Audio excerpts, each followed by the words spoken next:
the entire restaurant wanted us to even do a fashion show for them. Everybody was looking at us. People were just fascinated by what we were doing. And every woman who had a chance to speak on that table on that day told me this is the beginning of something very big. And they were like, mark these words. The moment you're going to put this on social media, it's going to go viral. And believe me, true to their words, the moment I put it up on social media, people started reaching out to me from the ends of the world. Before I knew it, I was planning brunches in about 20 cities across the world. Story warrior, we rise and we lead from the motherland slain. Stories of power, remember the name. Business warrior, voices that shine, African spirit in every line. Lead, inspire, tell your story. Legacy in motion, this is our glory. Story warriors at your word. Have you ever wondered what it takes to turn an idea into reality? Have you ever wondered what it takes to be featured on Times Square in New York City, especially in the crazy competitive world of fashion? If that has ever crossed your mind, turning your idea into reality or having your marquee on Times Square, you are in the right place. Welcome to the Story Warrior podcast. My name is Gideon Fomukwai, the Story Warrior. Today, I am so privileged, I am so lucky to have in our virtual studio, Madame Kibonen Fee, who is joining us from New York City. And boy, has this been a day of luck. She is hard to get. I've been trying to get her for more than 3 to 4 years.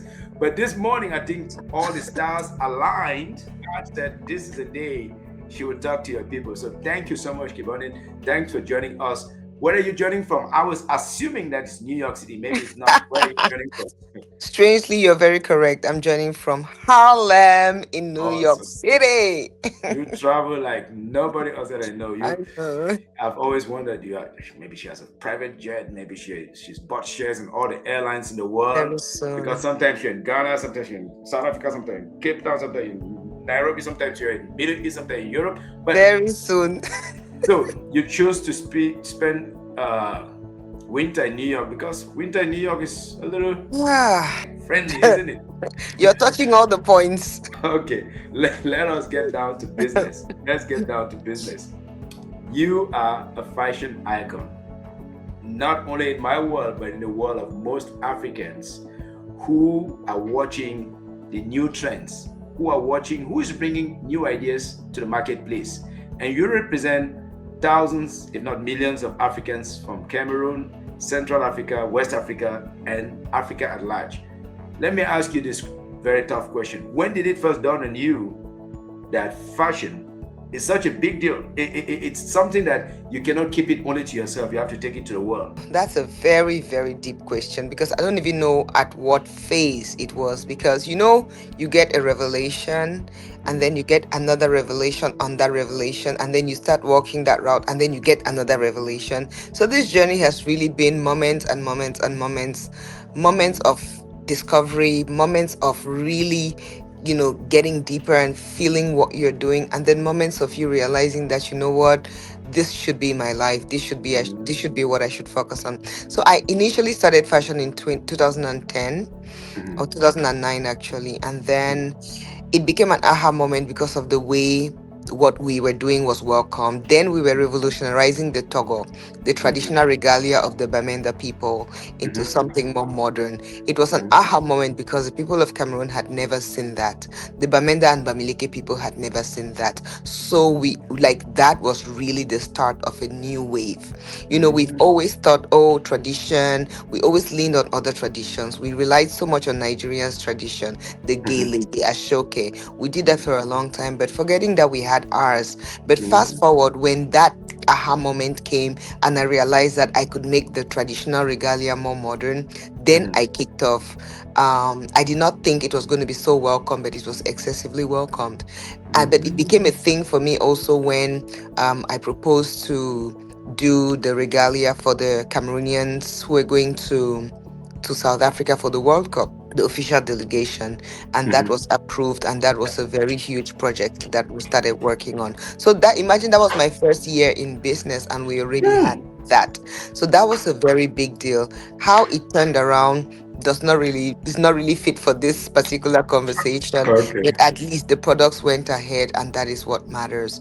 Fast Mm, forward, that experience was so big, but mhm, also so transformative for me mentally, because I saw mhm, that there was a possibility to do this and be great. But I mhm, realized that maybe I did not have enough ammunition to be able mhm, to walk this path. So when I mhm, came back to Cameroon in 2013, to America, sorry, I decided to enroll in school so that I could mhm, actually learn the ropes. Fashion is mhm. a massive industry, but if you do not know how to navigate the industry, you would waste your time, you know. Wow. And then when you start getting into the industry, you realize that it can be so big, and you can Mhm. only be as big as what you think and what you dream. Then Wow. you're motivated to know more and be Mhm, more and venture more and try more and experiment more. Because what's the mhm, worst that can happen? They'll tell you no. But what's the other thing that can happen? You would learn from it and you would keep going. So that is mhm. exactly how it happened. And today Wow. it's completely different from where I started. But what I'm doing today was on my mind from the day that I started. Wow. That is very, very deep. I had no idea it was way back 2009. That's more than how many, more than 2 decades. So it clearly has transformed you because you went back to study fashion. Yes. Not just anywhere, but you went to New York, which is a place that people from all around the world come to learn fashion. So, in the course of learning about fashion, design, and all that it takes, what was the biggest revelation? What was the biggest aha moment for you in terms of not just doing it from outside, but immersing your world into design and learning it from inside? I think what I learned was that fashion has a structure, Mhm, fashion has a language, fashion is an industry, mhm. and you cannot play in an industry when you do not understand the rules of the industry. And Wow. you can only break the rules when you know them. If you do not know the rules, you cannot break them. And that's why you cannot do something which is of your own when you do not understand how it really works, you know. Mhm, So when I got into, because initially I was just like, I'm inspired by the traditional regalia of the people of Bamenda. Oh, I mhm. want to make modern dresses. But that final dress is the least of the I see. problems in the fashion industry. The Wow. method to get to the fashion to that final product is everything the fashion industry is about. And when you Mm. do not understand that, then you Mhm, can go around in circles. To be honest, I've gone around especially also what your revelation becomes and mhm, what your aspirations and your ambitions become. Because mhm, once I really learned about the industry, the only thing I knew I wanted to do was I wanted to get into department stores. I wanted to sell my mhm, products. I want to sit in New York and let my products be selling at Nashville, mhm, Alabama, mhm, whichever remote place that you have mhm, retail outlets. That mhm, was my vision. I just did mhm, not want to be a custom made designer who does specific things. I wanted to release my products in seasons, and I mhm. wanted the products to be sold across the world. Across That the is a world. different kind of revelation, and it's the boldest kind of revelation. Is this for a black young girl from Africa who Mhm, really does not even have the ammunition, both mhm, mentally, infrastructurally, financially, mhm, relationally.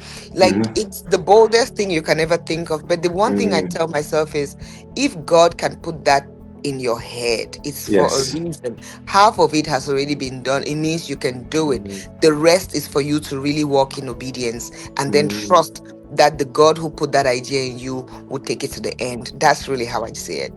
Wow. Yeah, I've heard that God whispers into the ears of certain people.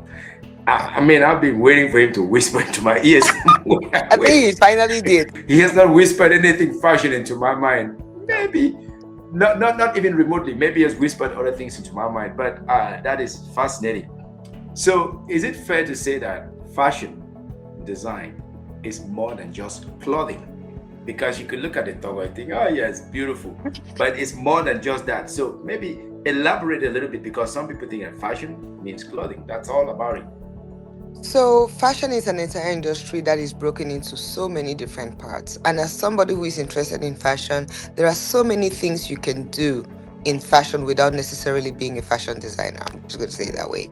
Um, Fashion, just like any other industry, has so many breakdowns. It's just like you want to get into medicine and you think the only thing you can do in the medical field is to be a general practitioner. There are so many things, but it does not mean that the other things are not as important. But being a fashion designer, creating being a fashion designer, in French they call it créateur de mode.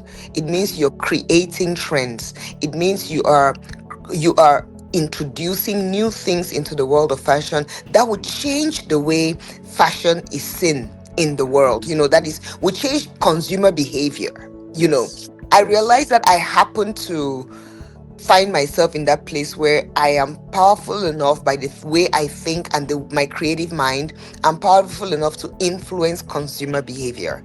And that is why today you see the Togo and the Dop in every space in Cameroon. And it's been like an eye opener for Cameroonians to see that, oh, this is what can be done. So when I started fashion, I was very keen on manufacturing out of Cameroon because I saw that, okay, my culture was what inspired me. So I was fascinated with having the women do the hand embroidery on the dresses and all of that on the clothing. But then I realized that with what I have in my head, it might be a slower process because having the handmade, Yes. the hand touch every particular It's piece. gonna will take Yeah, forever.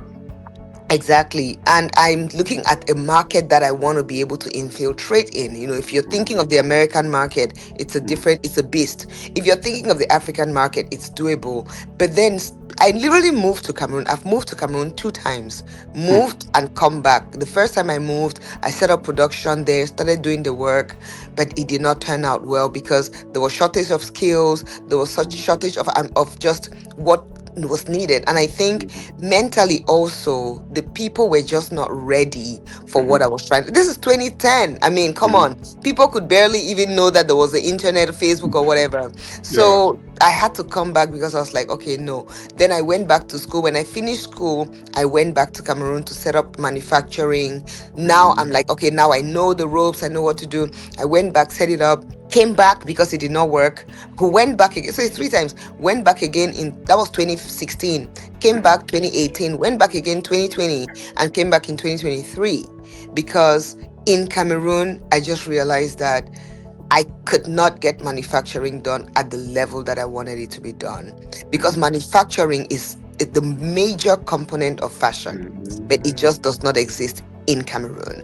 If you're going to do it in Cameroon, then your market would really be Cameroon because producing in Cameroon and targeting to sell in department stores or boutiques and all of that in America is near impossible. It's just near impossible because the products might never pass the test of uniformity to get into I these see. places.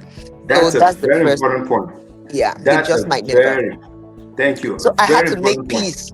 I had to make peace with myself to say, in as much as I love my country, I want to create jobs. There are just systemic infrastructures that are just not there, and I cannot be that single person who would change that. It has to do with government, institutions, leaders, policies, and all of that. And I was not there. But what kept ringing at the back of my mind was everything apparel in Africa is imported. Every single thing, every garment you find on the continent of Africa is imported. Even the ones that are locally made, like our Togo, our traditional outfits, a lot of the fabrics are still brought. Even the ones that you say, okay, then Dop is locally woven with cotton, locally dyed, there are still elements of those dyes and things that Unbelievable. come from abroad. Unbelievable. So I had to make peace with myself. I said, even though there's a massive opportunity here, this is not for me at this Wow. time. So I just had to let it go. Now, when Unbelievable. when, when I look at where I am right now, I had to tell myself that, Kibonen, what matters at the end of the day, it is your direction, it is your vision, it is the product and where you want to see the product. So I had to make very strategic changes to sourcing. So I Wow. had to decide to source for so many other places. But then I realized that it has made my life so much easier. It has made my processes so much easier. A lot of things have been streamlined. Mentally, I'm really at a more calmer place than if I was Yes. manufacturing in Cameroon. So all of those things, I had to do that. But then it's just to tell you that there are so many facets of the fashion industry Fashion. More than that just money. must be taken into consideration Mm. for us to be able to run effective and sustainable companies in the fashion industry. It's just not about, Wow. oh, my brand is Kibonen and I'm making clothes inspired by the Togo. No, it's the entire supply Mm. chain from beginning to Mm. end. So that was what I did not see in Cameroon. And those are some of the aspects that people need to think about. Some people think it's the dirty work, but Mhm. it's really, some people need to roll up their sleeves. A lot of Yes. people think, oh, being the face, being the fashion, called the fashion designer is the beautiful thing. But if I had my way, I would Mhm. not be the face. I would be doing other things in the Wow. in the supply chain of fashion. So fashion has at least 20 something independent fields that I can Mm. name off the top of my head, you know. Wow. And then if I Wow. want to go back into agriculture, where the farms are, where the cottons are raised, where the different things are used for the garment manufacturing, for fabric manufacturing, is just a lot. But then, Wow. you know it is something that needs to, if Africa needs to benefit from fashion, they need to go back and really do what it takes to make To that the supply industry. chain. Yes, yes. Okay. Now, in the course of finding places where you have smoother flow of manufacturing, deliveries, supply chain systems, have you been forced to abandon the authentic Togo or the authentic African wares for something that suits the Western market more? So my question is, are you still proud and providing the authentic pieces, or you are modifying it to the taste of the Western market? To be honest, I think I've suffered so much from being a die-hard traditionalist, and I had to really, again, like I say, I had to make peace with myself.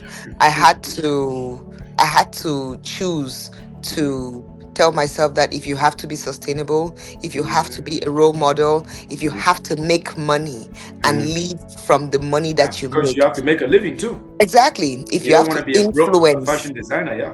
Exactly. If you want to influence communities, if you Mhm. want to really be a voice for change, there are certain things that I have to change so that I can fit within all of these things. So for Okay. me, it has been number one.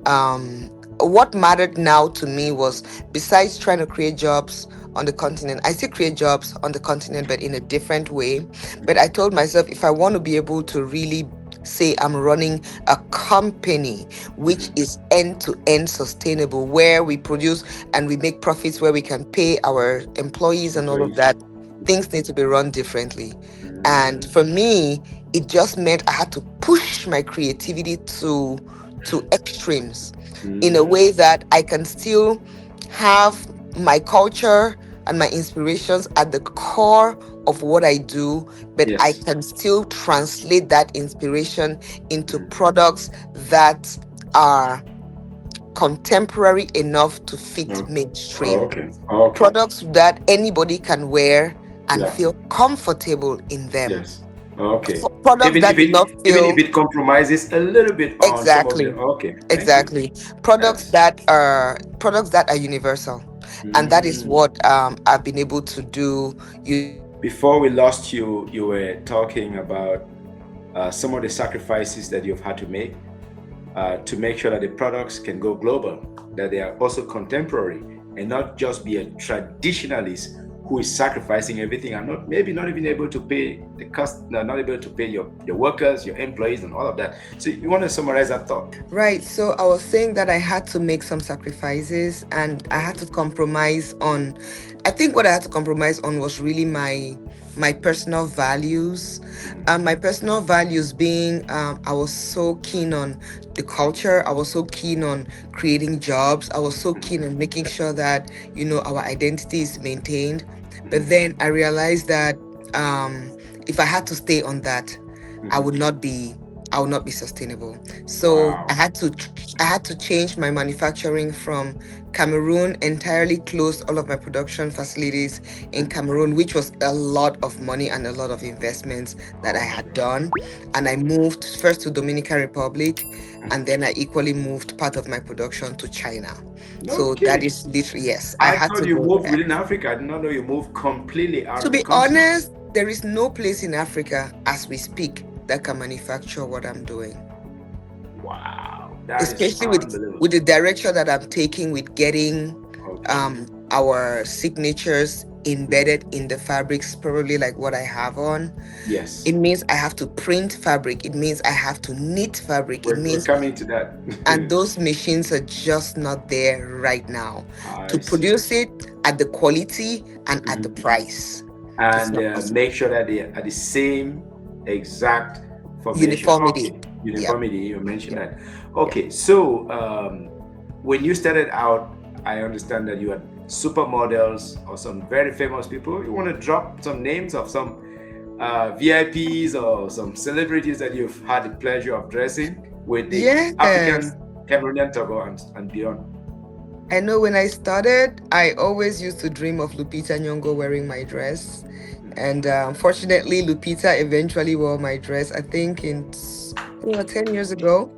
Yes, Wow. she wore it. I had Gail King wear it. Gail King has worn my dress so many times. I Wow. mean, Gail King is that person whom I have tremendous respect for because she does not mind to repeat one dress or two dresses. So she has two of my pieces and she's worn Wow. them at least 6 times on TV Mhm. and on Mhm. special occasions. That for me just goes to tell you that what we are doing is not a trend. We are Yes. literally changing culture.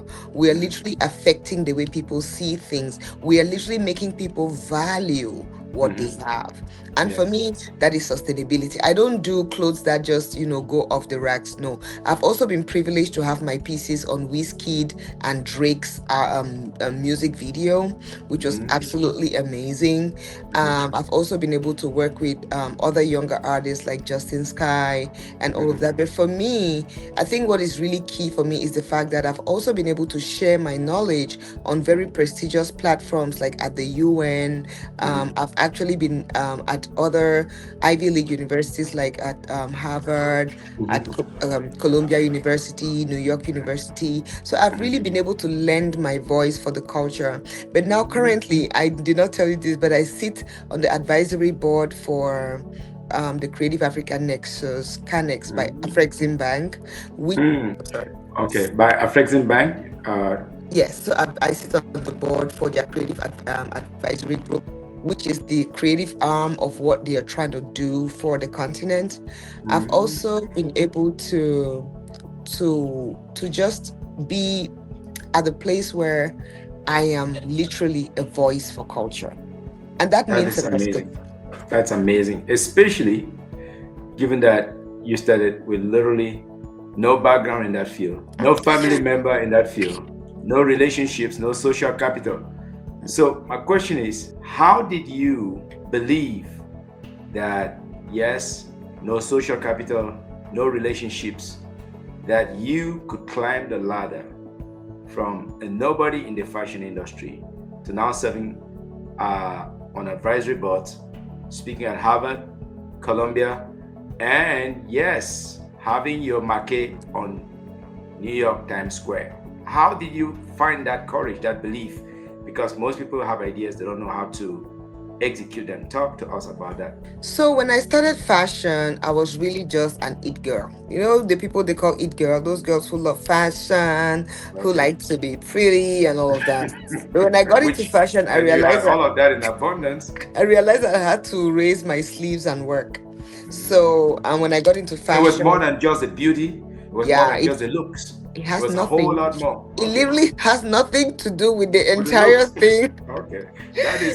That is a very powerful That when I moment there tell that I you think I would say it's a vuvuzela moment, that exactly, fashion has nothing to do with the looks, has nothing to do with the beauty. It's a whole lot more about rolling up your sleeves exactly, and and getting to what you work. have So in please, here. what you have up there. All right, please talk to Yes. us about that. So for me, I got to a point where fashion is an industry which is very dependent, right? You depend on other people, you depend on your clients, you depend on industry gatekeepers, you depend on so many other people have to validate and approve you before you can go to the next phases. So I realized that very quickly while I was in school, because while I was in school, I was one of those students who auditioned to be at New York Fashion Week, to showcase my collection at New York Fashion Week. So I was already functioning on an advanced stage, because before even going to school, I had already been dabbling into a lot, and I'd already seen what was in there.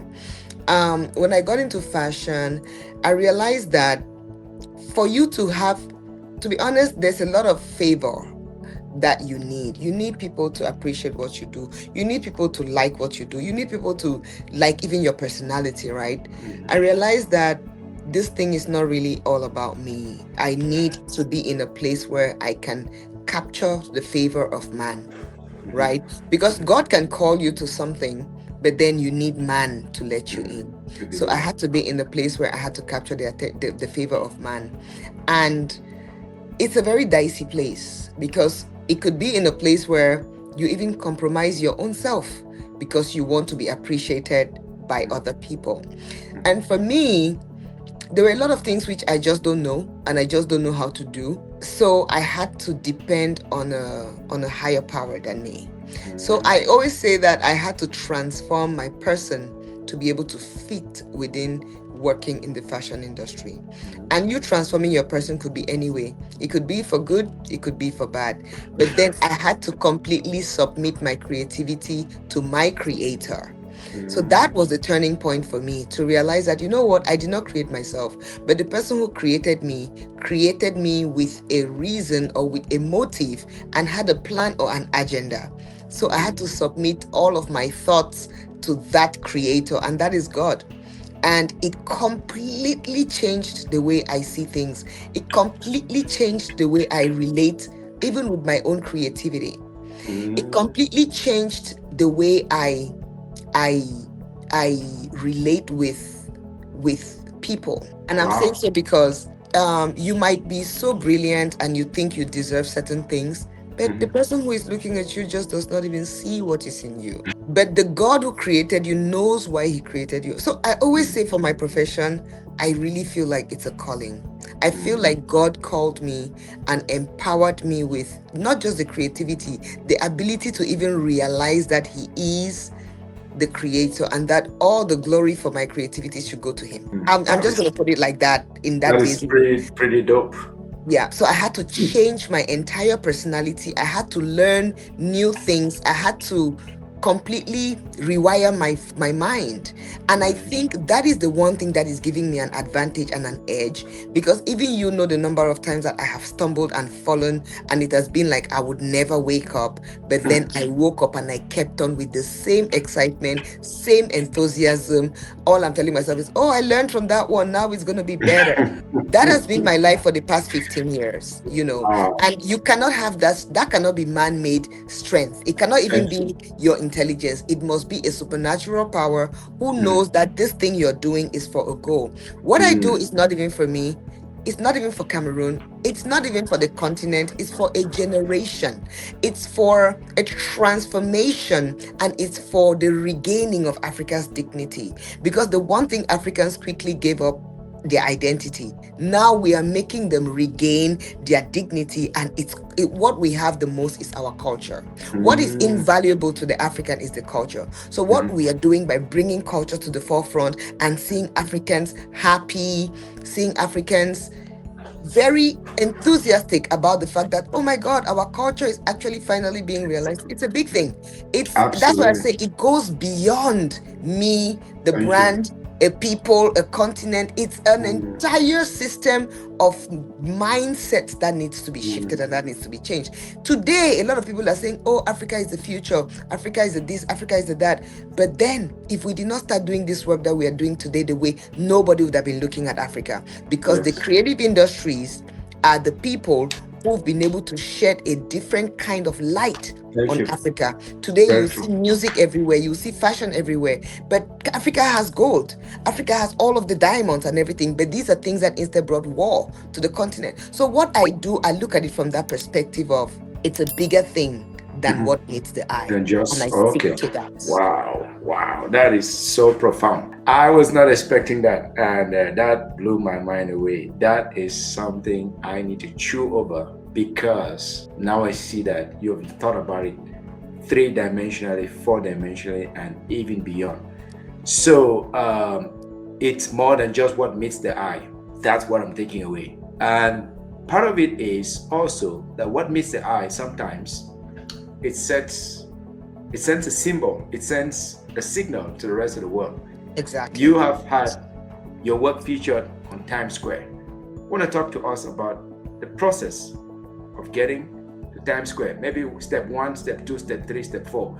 I know it might not even be steps. It might just be something completely different. Boom. Talk to us about how you got there or what made it possible. Right. So when I eventually designed the Maffo dress, which was Which is the inspired by one you're wearing. which is what I'm wearing right now. It's my signature. And Whenever you see me, you'll see this dress. and maybe for those who don't know, Maffo in the traditions of Cameroon means the mother of the queen. Exactly. So talk to us about how Maffo came about and then how it led you to Times Square. Right. Because you've had many other successful designs. Exactly, which would have been on Times Square, right? Who could have been on Times Square? Right. So when I came up with, and again, this really is a very spiritual thing I'm going to share with you. When I came back from Cameroon in 2023, I came back completely dejected.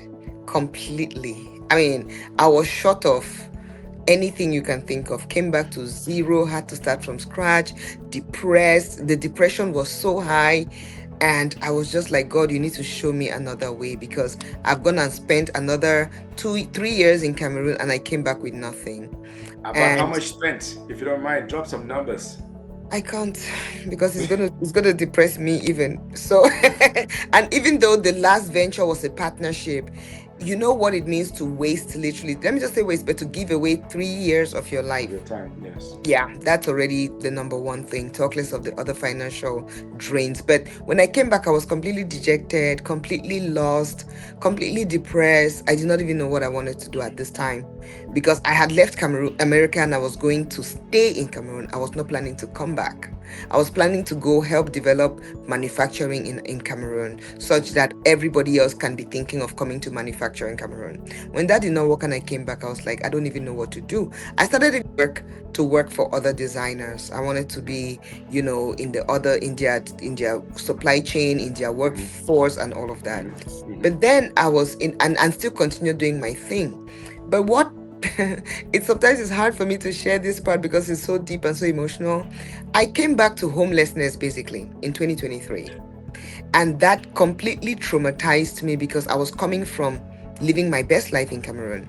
I came back to homelessness. I started looking for little jobs here and there to just try to keep up the face.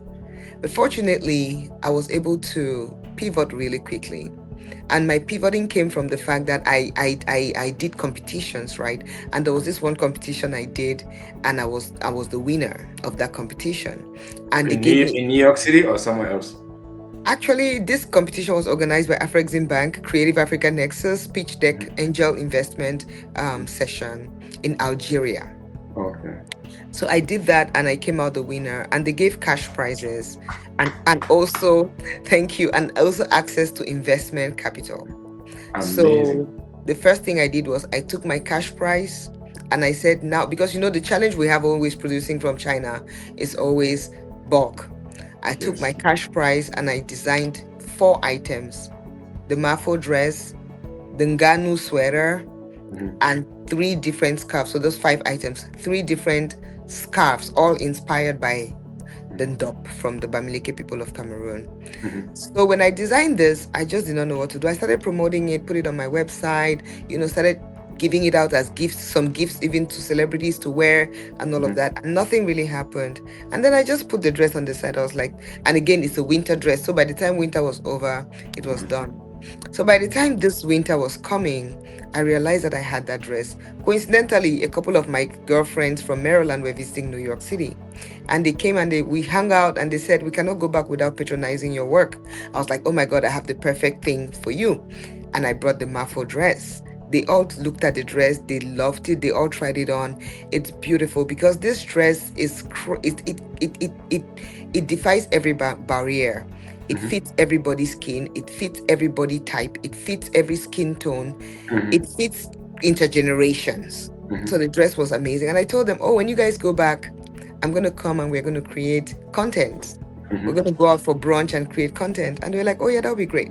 The moment we started planning it, I realized that, oh my God, this was going to be more than just me and my friends planning brunch, because I had a lot of other people in Maryland who had bought the dress already. Mhm. So I invited them and I said, hey guys, let's meet, have brunch. And then everybody shows up in their dress. That's how I ended up having 22 women show up at this restaurant in Maryland. In the And Maffo dress. that was how this movement was Did born. you have a photographer on hand, or you had to use your cell phones? There was photographer, videographer, Okay. everything. Right. Okay. So Cool. at least I had arranged for that. Okay. By the time we were done from that gathering, which was like a 3-hour gathering, the entire restaurant wanted us to even do a fashion show for them. Everybody was looking at us. People were just fascinated by what we were doing. And every woman who had a chance to speak on that table on that day told me this is the beginning of something very big. And they were like, mark these words. The moment you're going to put this on social media, it's going to go viral. And believe you me, true to their words, the moment I put it up on social media, people started reaching out to me from the ends of the world. Before I knew it, I was planning brunches in about 20 cities across the world. Wow. And true to that, not just across America, but across the world. I've already been to Egypt this year. And they were ordering from your warehouse. Yep. Or from the website. Mm-hmm. So it was so when the people I started now zoning it in and saying, okay, I'm going to go to this city. As long as I had a point of contact in that city, I built everything around that point of contact. So that person became the host. And yeah, this is where they say the community takes it and runs with it. Yes. That is just what's happening. And so far, I've not done any particular advertisement for any city, but in every city, I've had at least 11 women show up, and the most has been 22 women. So that is how the route is going. This all is dressed really up, all dressed up in the Maffo dress, all styled in their way. And that's why when you mentioned my little hat, the Maffo dress always comes with a statement added to it, just so we can see that we can dress it up in so many different ways. Is that the Maffo hat now, or what do you? No, it's not a Maffo hat. This is just a hat to complement the Maffo dress. Yeah. Okay, but I'm saying this thing in a very, I could be laughing about it, but to me, it's testament to passion. Number one, if you're passionate about something, people would see your passion and they would accompany you in what you're doing. That is my story with the Maffo dress. Very interesting. So I can see it at some point.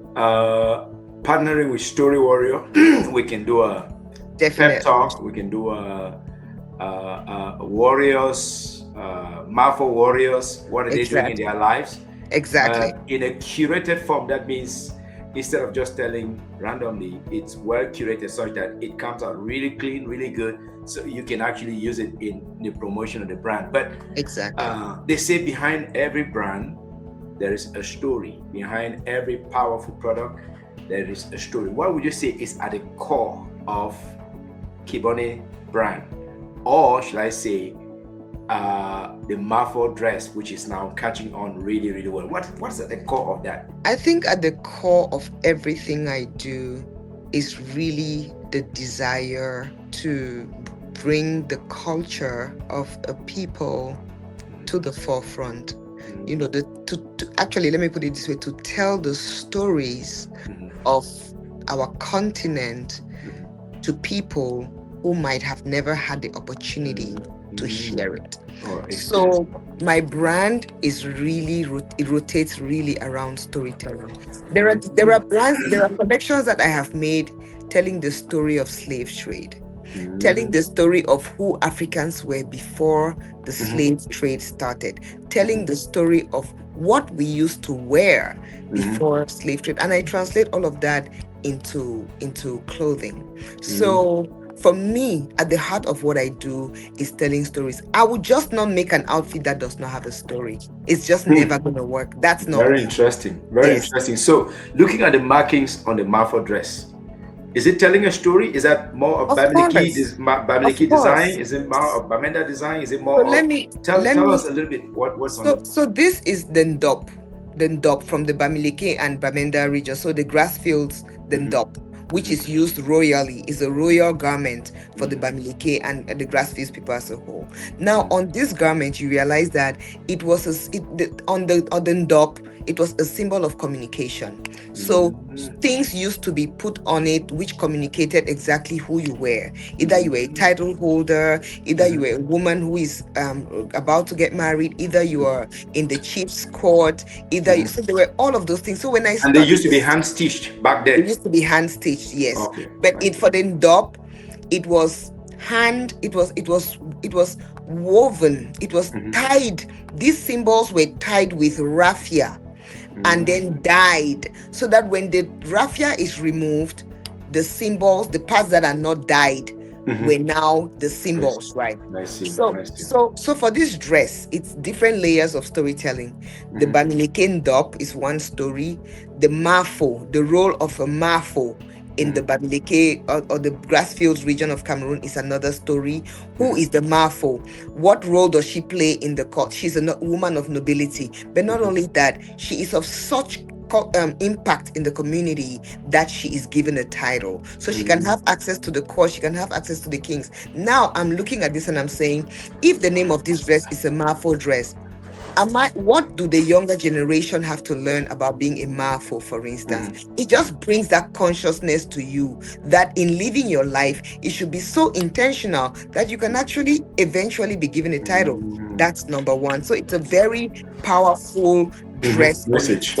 It's a dress that when you wear, you should think beyond just wearing a beautiful dress. That's number one. Wow. Then number two. Then the third thing is every symbol on this dress has a meaning. And the meanings are very well curated. So I'm going to take it really quickly. In the middle, you have can I just bend this? The gong. Yeah, the gong. Yeah. In the middle, you have the gong, which is a symbol of unity. Traditionally, this was always used to rally people. Yes. Okay. Here is the spider. And the spider here is a symbol of creativity and resilience. No. The spider is creativity. And then here you have the toad. The toad is a symbol of creativity. No.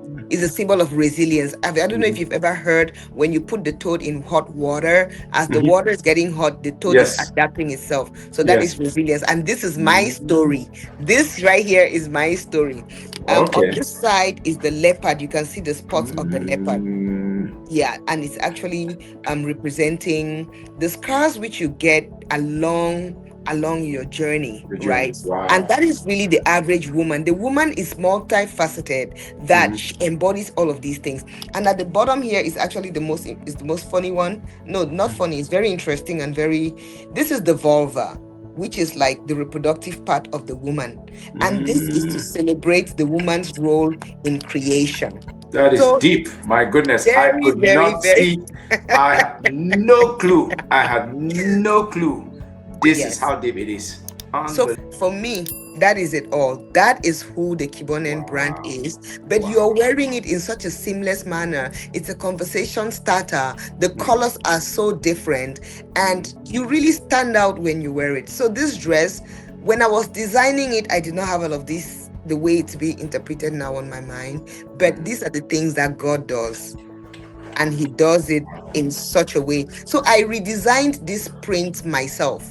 With the help of one of my very educated colleagues in Fumban, Dr. Njoya. He was the one who actually put these things in place.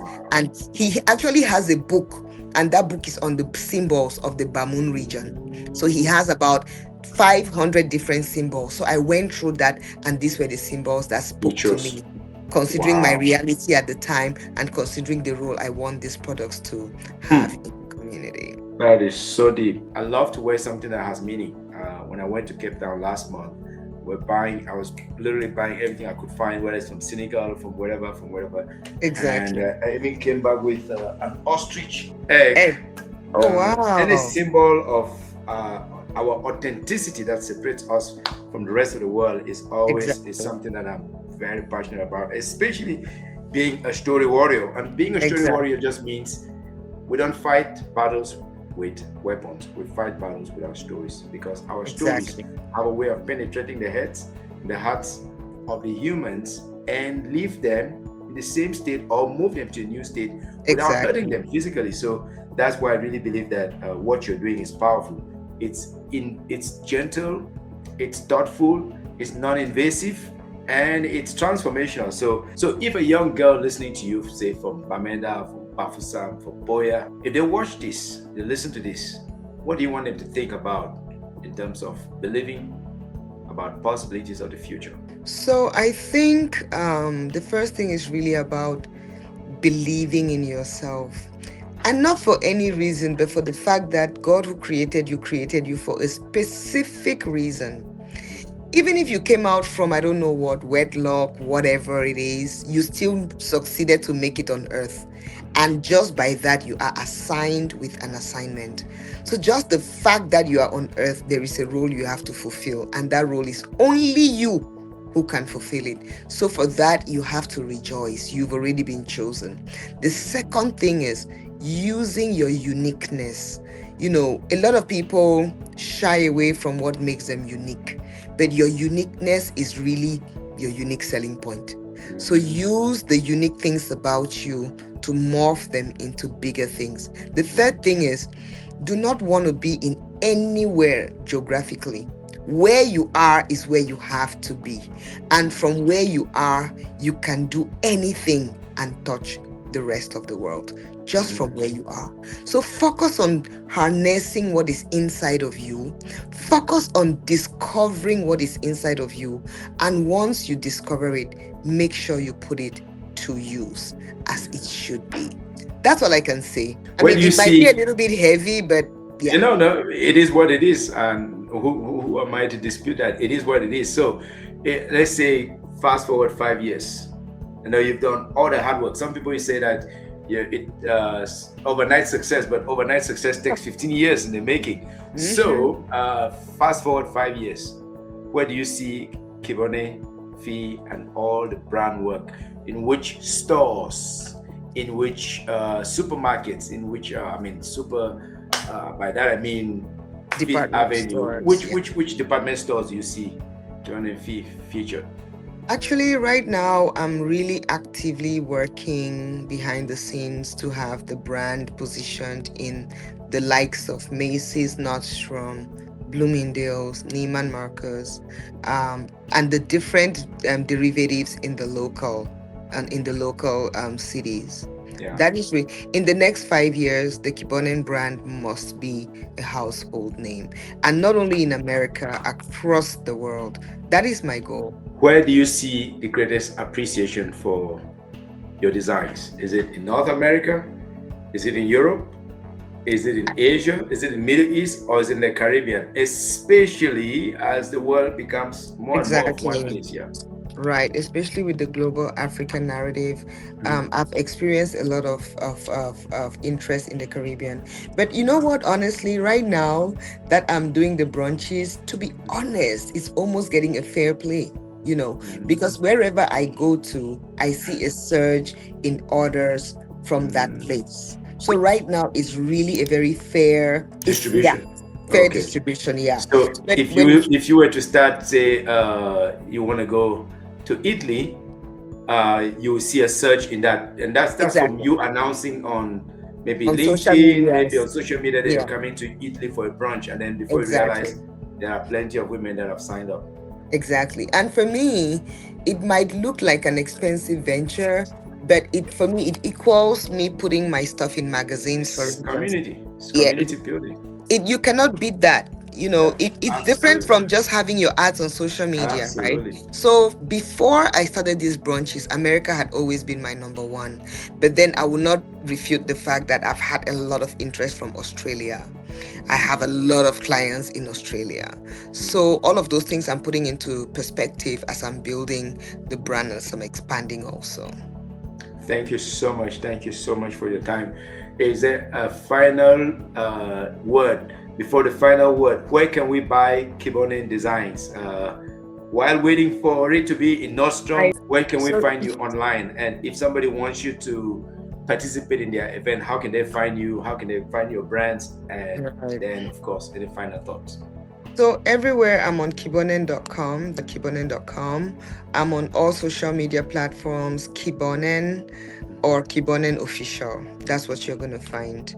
The last thing I'm going to say, especially for our community, like the African community, I'm really imploring us to be intentional about consuming ours. And a lot of times we would say, oh, but how must I consume ours? We should be so intentional because everybody else is looking at us, right? Yep. I've gone to meetings and interviews where they ask me, oh, where do you sell your product? And I say, nowhere. They ask me, who are your biggest clients? And I say, my biggest clients are, they ask for the demographic. And when it's not represented by your own, it works so much to your disfavor. Yes, indeed. Because they're like, if your own people cannot see and appreciate, who will? That is one thing which we take so much for granted. And I'm just imploring to everyone. Kibonen might be a person whom you look at and you think, oh, maybe I like her, maybe I don't like her. But what we are building right now is beyond Kibonen. We are building a movement. We are transforming a narrative. We are imposing ourselves. And a few people have been called to lead this movement. So supporting the Kibonen brand is really contributing to this movement of putting Africa not just on the map, but putting Africa in the wardrobes of everybody. Because the moment this brand is successful, the moment the Cameroon story is going across the board, the more our names are mentioned in spaces which we could not even. So I'm just imploring everyone, not everybody will do what Kibonen is doing, but look at it like this is beyond Kibonen. It's beyond whether you like Kibonen or not. There is a big picture that we have to focus on. There is a whole thing of us putting our money where our mouth is. There are times when the little things we do as creatives go a long way into boardrooms and into your offices, and they make an impact, right? You're Cameroonian, maybe your manager or your CEO has seen a Cameroonian designer who is doing great things. You immediately become as important, Yes, absolutely. That's just what I want to share. Absolutely. Thank you so much, Kibonen. First, for being tireless, for being restless, and for never giving up. Because if you had given up 5 years ago, 10 years ago, we would not know about the Maffo. And now we know tomorrow there's going to be a typhoon, and I can't wait to see that. So thank you for creating. Thank you for putting our faces on the map. Thank you for putting our designs and our ideas into the world, because it takes only one person with a good intention to start changing the temperature in the room and to bring light where there's darkness. So from all of us on the Story Warrior platform, we want to thank you for being a light that is brightening up the entire world.